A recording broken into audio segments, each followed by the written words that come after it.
ማህሌት እንግዲህ አቶ ካሌብ ሂጅና ብሩክ በተኛበት ጨርሾ ብሎ ላካት።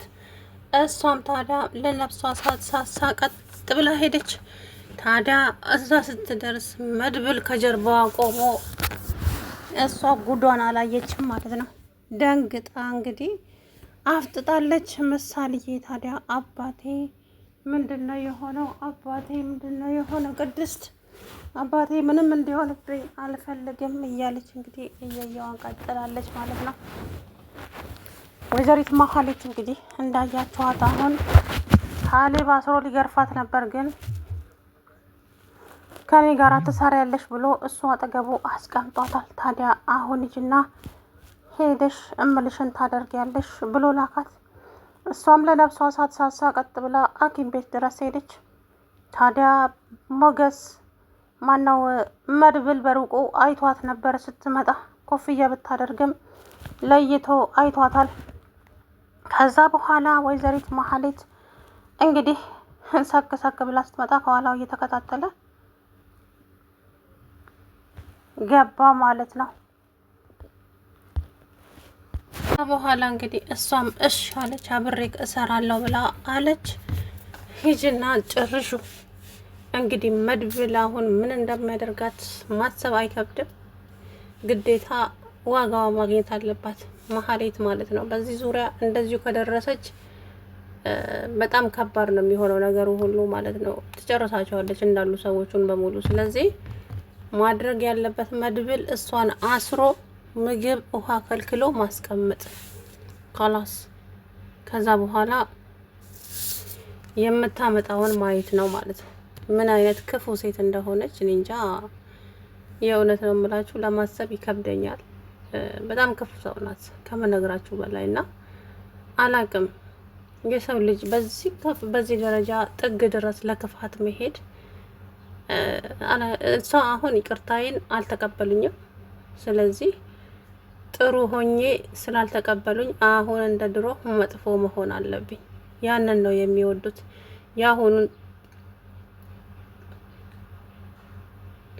የአሁኑ ጥሩነቴን ማንም ስላልተቀበለኝ አሁን ከዚህ በኋላ ማንንም አልሰማም አለች ማለት ነው።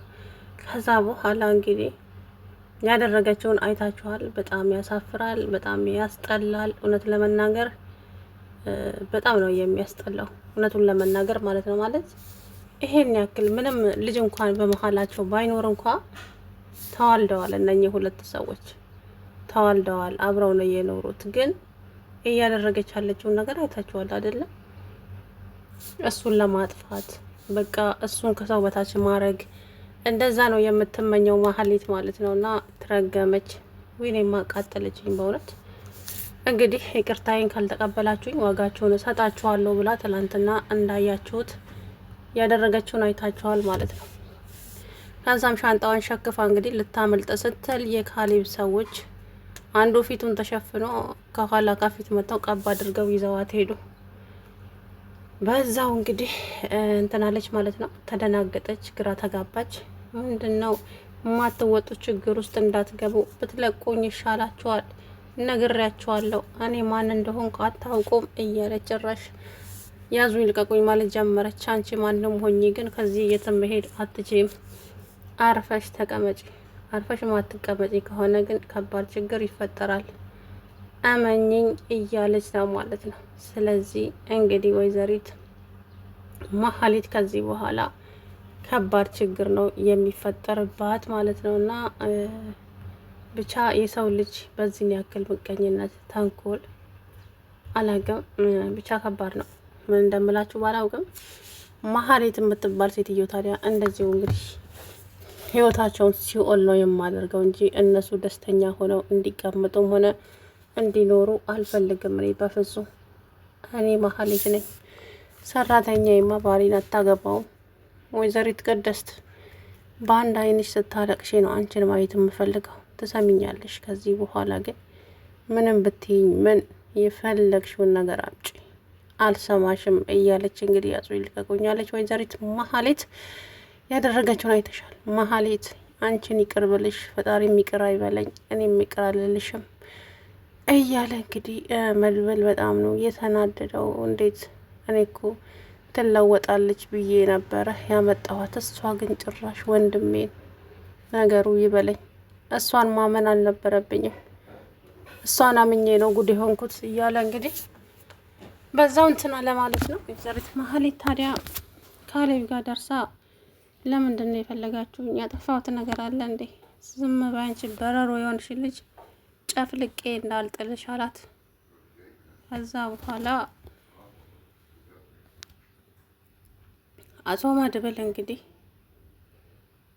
በጣም ነበር የተናደደው እውነት ለመናገር ምክንያቱም ያደረገችውን ነገር በጣም የሚያስጠላ ነው። ሞገስ ደግሞ ማን እንደወሰደው አይታወቅም። ያ ፖሊሱ እንግዲህ ምን ከሱ ፈልጎ እንደመጣ የምናውቀው ጉዳይ የለም። ሞገስ እንደወጣ አልተመለሰም። የሞገስ መጥፋት ሉላን አስጨንቋታል። በጣም ነው የተጨነቀችው። በጣም ብዙ እንጃ ብቻ ምን እንደሚፈጠር እንግዲህ የምናውቀው ጉዳይ የለም ማለት ነው። ወይዘሪት ሉላም ተጨንቃለች። ሞገስ ምን ውስጥ እንደገባ አይታወቅም። ይህ ሰው ልጅ ግን ለምን ክፋት እንደምንሰራ አላውቅም። ስንት አመት ልንኖር እንደሆነ ጌታ ሆይ ትዕግስቱን ስጠኝ። በእውነት ለምን ግን ይሄን ያክል ጭካኔ በሰው ልጅ ላይ አስፈልገም? እንግዲህ ማህሌት የእጇን እስከምታገኝ ድረስ ደግሞ እንጠብቃለን። እንደዚህ ተናዶ መቼም ይቅር አይላትም። በጣም ነው የተናደደው። በጣም አሁን ያለበት ሁኔታ እንግዲህ በጣም ከባድ ነው። መድብል ማነው ብሩክ ማለት ነው። ምክንያቱም ዶክተሮቹ እንግዲህ ሊገልም ይችላል፣ አንደኛው ደግሞ አይምሮ ሊያስት ይችላል ብለዋል። ያ ነገር እንግዲህ ቅድስትን ትንሽ ከአቅሟ በላይ ነው ያደረጋትና በጣም ያሳዝናል። እንግዲህ መጨረሻውን አብረን የምናየው ነው የሚሆነው።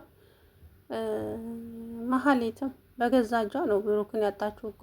ለምን ያን ጊዜ ክፋት፣ ተንኮለኛ፣ ምቀኛ ባትሆን ኖሮ ይሄ ሁሉ ባልመጣ ነበር። ምሳሌ ለማጥፋት ብዙ ነገር አድርጋለች። ሞገስ ሳይቀር ሞገስ ጋር ተባብረው እሱም ከገዛ ወንድሙ ላይ ጠላት ሆኖ እሱ ግን ተጸጽቶ ወደ ብሩክ ተመለሰ። እሷ ግን መቼም ስንቴ ተቀጠቀጠች፣ ስንቴ ታገተች፣ ስንቴ ታሰረች።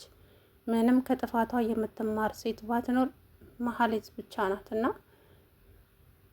እንግዲህ መጨረሻው ይመር። ሌላ ምን ይባላል መቼስ።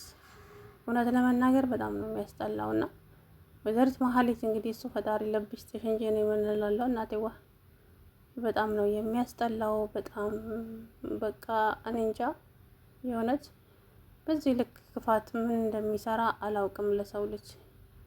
እኔ እኮ የሚገርመኝ ስንት አመት እንኖራታለን። ብቻ ዞሮ እንግዲህ ማህሌት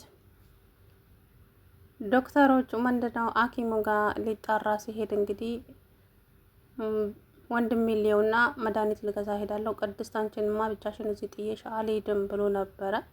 ሂድ ችግር የለውም አትደውልላት አለች።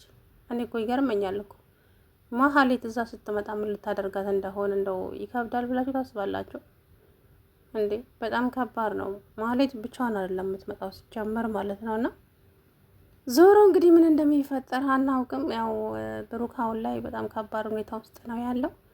በጣም የሚያሳዝን ሁኔታ ውስጥ ነው ያለው ብሩክ ማለት ነው። ምክንያቱም ጎድታዋለች፣ ብዙ ነገር አድርገዋለች። ማህሌት ጨካኟ ማለት ነው። ጨካኟ የፈጣሪ ያለ የእሷማ የተለየ እኮ ነው እናንተ።